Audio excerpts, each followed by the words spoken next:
নমস্কার বন্ধুরা, মেঘার সাথে বাঙালিয়ানার আরও একটি নতুন পর্বে আপনাদের সবাইকে স্বাগত। আশা করি আপনারা সবাই খুব ভালো আছেন এবং সুস্থ আছেন। আজ নিয়ে এসেছি দারুণ হেলদি অ্যান্ড টেস্টি একটা চিল্ড স্মুদির রেসিপি, যেটা বানাতে সময় লাগবে মাত্র 2 থেকে 3 মিনিট। সকালে তাড়াহুড়োতে এটা বানিয়ে নিতে পারেন। আর সব থেকে বড় কথা হচ্ছে, এটা যারা তাড়াতাড়ি ওজন কমাতে চাইছেন তারাও খেতে পারবেন। মানে ওয়েট লস ডায়েট প্ল্যানেও কিন্তু এই স্মুদিটা আপনারা ব্রেকফাস্টে রাখতে পারেন। তাহলে চলুন এবার ঝটপট দেখে নেওয়া যাক স্মুদিটা কী করে তৈরি করতে হয়। প্রথমে আমি একটা মাঝারি সাইজের আপেল নিয়েছি। আপেলটা খোসা সহ টুকরো করে কেটে নিতে হবে।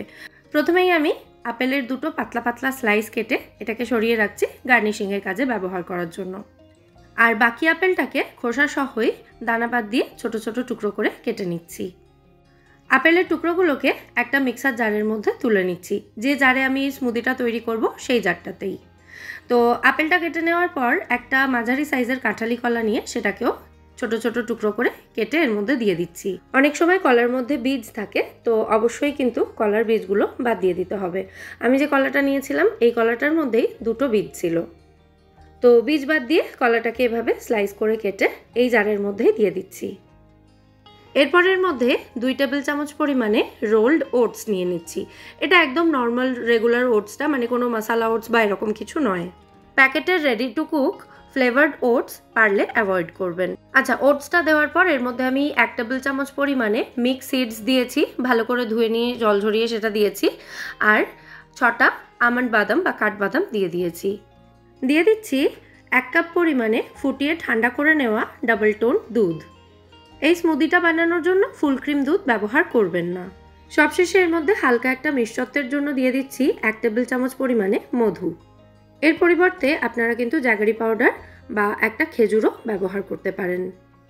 এবার এই সমস্ত উপকরণ একসঙ্গে মিক্সিতে খুব ভালোভাবে ব্লেন্ড করে নিতে হবে।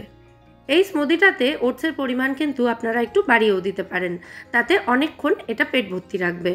বাচ্চাদের স্কুল যাওয়ার আগেও কিন্তু এরকম একটা স্মুদি খাইয়ে পাঠাতে পারেন, তাতেও অনেকক্ষণ পেট ভর্তি থাকবে। ব্যাস, আমাদের হেলদি অ্যান্ড টেস্টি স্মুদি এখানে একেবারে রেডি। এই যে পরিমাণ স্মুদি আমি এখানে তৈরি করেছি সেটা দুজনের জন্য কিন্তু সাফিসিয়েন্ট। তো এখানে আমি 2টো গ্লাস নিয়ে নিচ্ছি, আর গ্লাসের মধ্যেই প্রথমে দিয়ে দেবো কিছু আইস কিউবস। একদম ঠান্ডা ঠান্ডা সার্ভ করি আমি এটাকে, তাতে আমার মনে হয় এটার টেস্ট অনেকটা বেড়ে যায়। আর এই গরমে এরকম ঠান্ডা ঠান্ডা মানে একদম চিল্ড স্মুদি পেলে কোনো কথাই হবে না। আইস কিউবস দেওয়ার পর গ্লাসের মধ্যে আমি কিছুটা ভিজিয়ে রাখা বেজিল বা সবজা সিডস অ্যাড করছি। 1 টেবিল চামচ বেজিল সিডস নিয়ে 10 মিনিট আগে থেকে আমি কিছুটা জলে ভিজিয়ে রেখেছিলাম। তাতেই দেখুন এটা খুব সুন্দরভাবে ফুলে গেছে। বেজিল সিডস কিন্তু শরীর এবং পেট ঠান্ডা রাখতে সাহায্য করে, আর এটা ওজন কমাতেও সাহায্য করে। আচ্ছা, এবার তৈরি করে রাখা স্মুদিটা আমি 2টো গ্লাসে ইকুয়াল পোর্শনে ঢেলে দিচ্ছি। সুপার হেলদি হওয়ার সাথে সাথে এটা কিন্তু সুপার টেস্টিও হয়। বাচ্চাদের দেবেন, দেখবেন একদিন দিলে রোজ রোজ খেতে চাইছে। আর আমরা মায়েরা জানি বাচ্চারা ফল দুধ এগুলো খেতে কতটা ঝামেলা করে, তো এইভাবে খাওয়ালে কিন্তু তারাও খুব ভালোভাবে খেয়ে নেবে। তো এবার এই স্মুদিগুলোকে ওপর থেকে একটু আপেলের স্লাইস আর একটু ওই কাঠবাদামের কুচি দিয়ে গার্নিশ করে দিচ্ছি, যাতে এটা একটু দেখতেও ভালো লাগে। আপনারা নিজেদের মতো করে এটাকে সাজিয়ে গুছিয়ে পরিবেশন করতে পারেন। অবশ্যই তাহলে রেসিপিটা ট্রাই করবেন এবং আমায় জানাবেন আজকের এই স্মুদির রেসিপিটা আপনাদের কেমন লাগলো। যদি ভালো লেগে থাকে ভিডিওটাকে বরাবরের মতো একটা লাইক এবং শেয়ার করে দেওয়ার অনুরোধ রইল। গত বছর নববর্ষে আমি ঠিক এই রকম ছিলাম, আর সেখান থেকে ঠিক 1 বছরের মধ্যে আমি এরকম হয়েছি। আর আমার এই ওয়েট লস জার্নিতে প্রত্যেকদিন ব্রেকফাস্টে আমি এরকম ইজি টু মেক কিছু স্মুদি খেতাম। এরকম অনেকগুলো স্মুদির রেসিপি আপনাদের সঙ্গে আগেও আমি শেয়ার করেছি, মানে এই during my weight loss journey. তো আমি রেজাল্ট পেয়েছি যখন, আপনারাও নিশ্চয়ই পাবেন। অবশ্যই ট্রাই করে দেখতে পারেন।